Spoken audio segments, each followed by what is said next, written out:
Okay. A few months ago I was over here and I was seeing two beautiful big stags in velvet and another stag in hard antler. I might have put it on another video, but what I like to discuss is rub trees. There's rub trees, there's thrashing, and there's certain designated trees they mark out on game trails. What I'll do, I'll just show you some of them. A lot of them, these rubs you don't see much of, like there's the defined rubs that you'll see where they mark out, but a lot of times they're thrashing their antlers. And I've got some footage on that too, so you don't actually see them unless they're really thrashed. I'm just where I am is a beautiful game trail, and down further there's a couple of rubs. There's another rub just up here with a bit of mud on it, so there's a wallow up in this gut up here somewhere. As I said, I was here a few months ago and I haven't spotted any deer on this side at all, but I'm looking actually where that stag was. Not to say that he's not there now, because there's a few deer in here. Just happen to see now. I'm a bit late. That's the problem. Most of them are bedded up now. So now I've got some old footage too, going back in the days in the snow up in the high country, right up virtually where you're going to Wanangata up there on the Zika there. We had a camp there and had a very successful. I've seen a nice stag in hard antler in the snow actually. Didn't actually video it because by the time I got the video out, camera out, it was too late. But we were successful.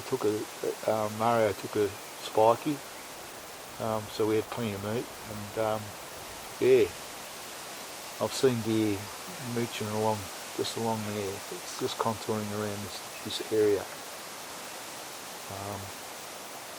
It's a good spot, just a glass, and I'm guaranteed there'd be deer just down in this gut, right down the bottom. They're not sort of up high enough at the moment. And as we get up higher, there's a little bit of snow just above us. We had a lot of rain last night. It was just not heavy rain, but constant rain and sweat. And as I said, luckily we've got a bit of sunlight at the moment, which is good. It's not raining. Yeah, but some rubs are more defined than others. And why they rub? Well, the hinds don't rub, but we know the stags do, because they've got antlers.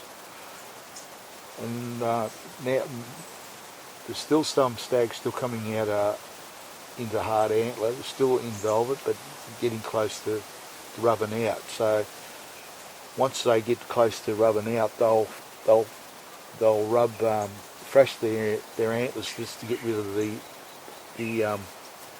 velvet off. Stain the antlers, because once they shed the velvet, they're very light in colour.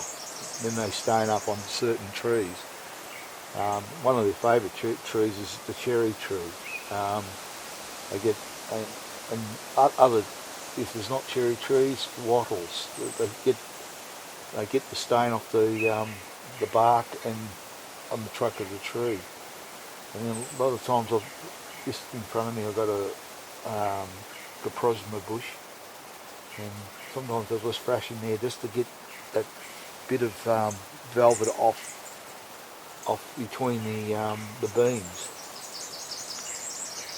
And then once they start becoming sexually active, or there's something going on, they will mark out just to let them other stags know that they're in the area. Because you've got to remember, with deer, it's all scent related, and that's how they virtually telegraph everything they want to do. by the scent. They know what stags in that area are all stags, what hinds are coming in the estrus. It's all century related. And as I say, I'm looking over there. It is thick as buggery, but there'll be deer there now.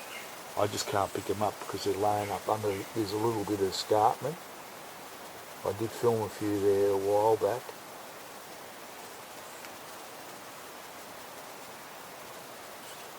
Yeah. A beautiful stag in hard antler, just where I'm looking now.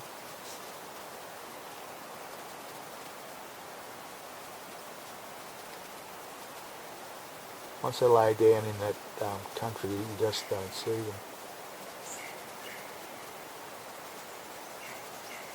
That's why, like early in the morning and late afternoon, you'll get them mooching around, feeding and making their way to another area. At the moment, they're quite content just to chew their cud, lay up, and then move on later this afternoon. There's plenty of tucker at the moment. We've had a fair bit of rain in the last few weeks, so it's been good. And it was very cold this morning. As I said, just above me there's a bit of snow.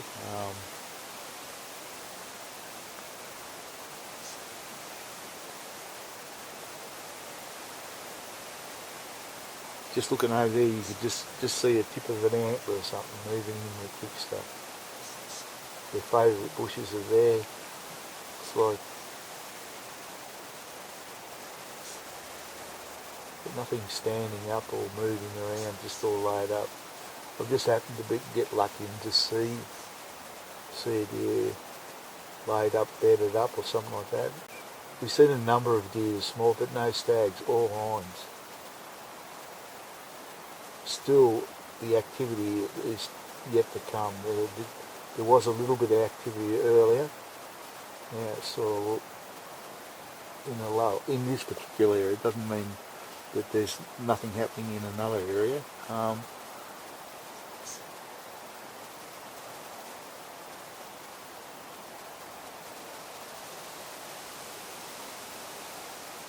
And at least know there's probably 2 or 3 good stags in this particular gully system. And just where I am, just below me there's a game trail there's fresh tracks on it. Just around the other spur around there we're watching, I've seen 3 hinds, just feeding, not doing much.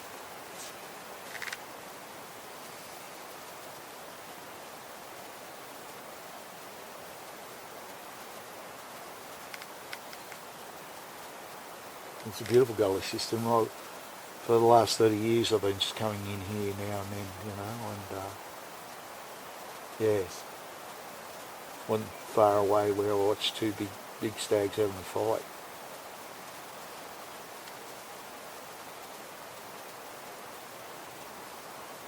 Perhaps another thing I like to talk about is the technology now in everything.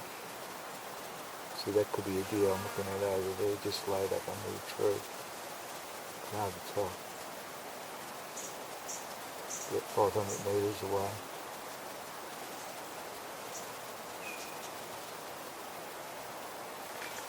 Yeah, the technology in everything, just the abundance of deer is compared to what it was 30 years ago is incomparable really, because we got, well, as I say, where I live in Traralgon, and I can go only so far away and I'll see deer there, sambar and hog deer.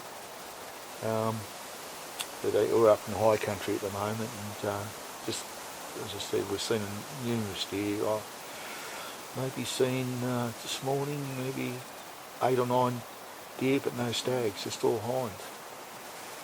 And not much activity, they're just feeding at the moment, and bedded up. But the technology in everything we've had, like even binoculars, mainly in the camera gear, mobile phones.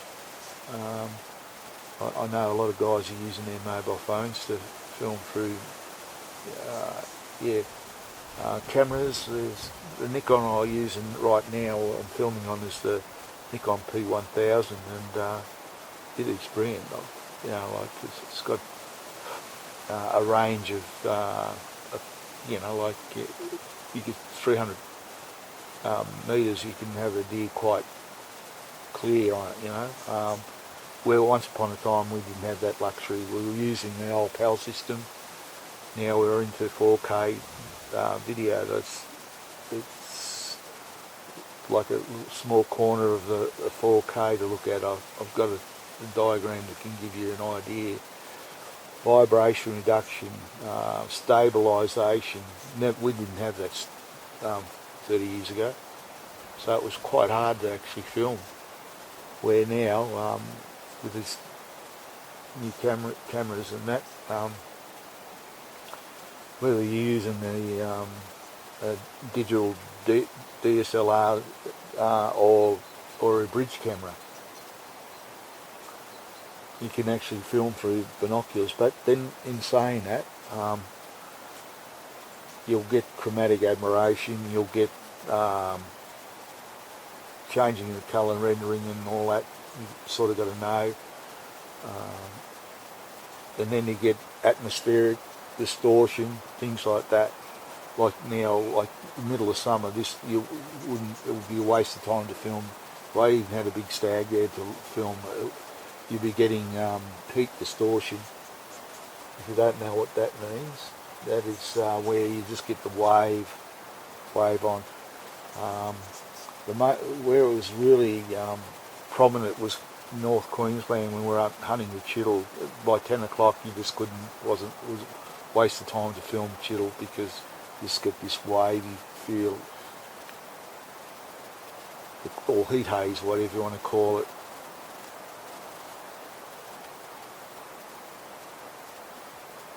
I'm half expecting to see a stag or a hind just get up now, but they're there. But anyhow, I've got to make my way out here. As I said, the variations in rubs, some that are really defined and some that are very hard to locate or even to notice. Why? Well, naturally they got to rub just virtually to clean the velvet off their antlers, and the other thing is the strengthening factor. They use their antlers to push against the tree just to get the strength when they actually become active and start fighting. Sometimes you'll see on some trees you can actually tell whether just after they're stripped, you'll see serration in the purling on the bark or whatever. As I said here, probably wattle, dogwood, and the gums. Anyhow, it's time to move. I can actually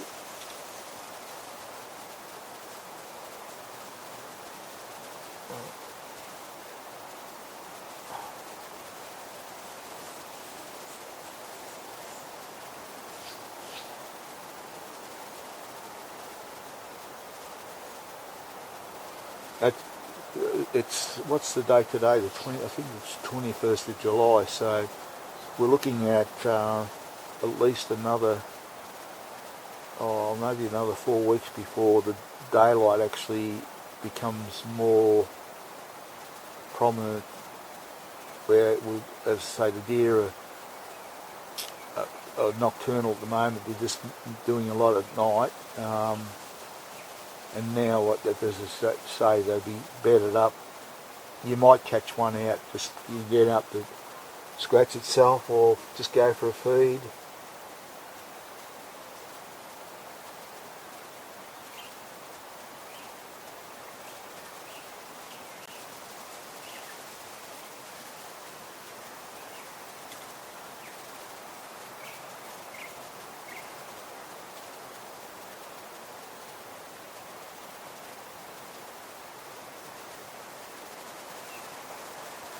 Yeah, as I say, a few months ago I filmed a nice stag chasing a hind there in hard antler, and just below him was 2 big stags, still red, just not even maybe maybe three quarters grown. They'll be close now to being hard antler. Just see something up there, just moving.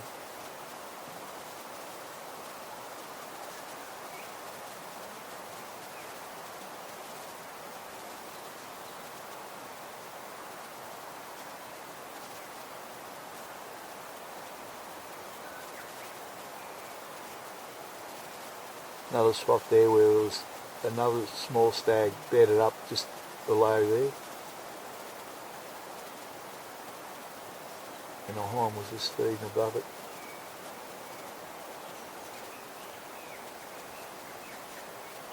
They're constantly moving, they have to survive really. They'll feed in this gully system, then they'll go in another gully system. You just happen to be lucky. So it doesn't matter how experienced hunter, you constantly move, and if you know the area really well, you can keep coming back, and you might catch them out now and then being in that spot. But yeah.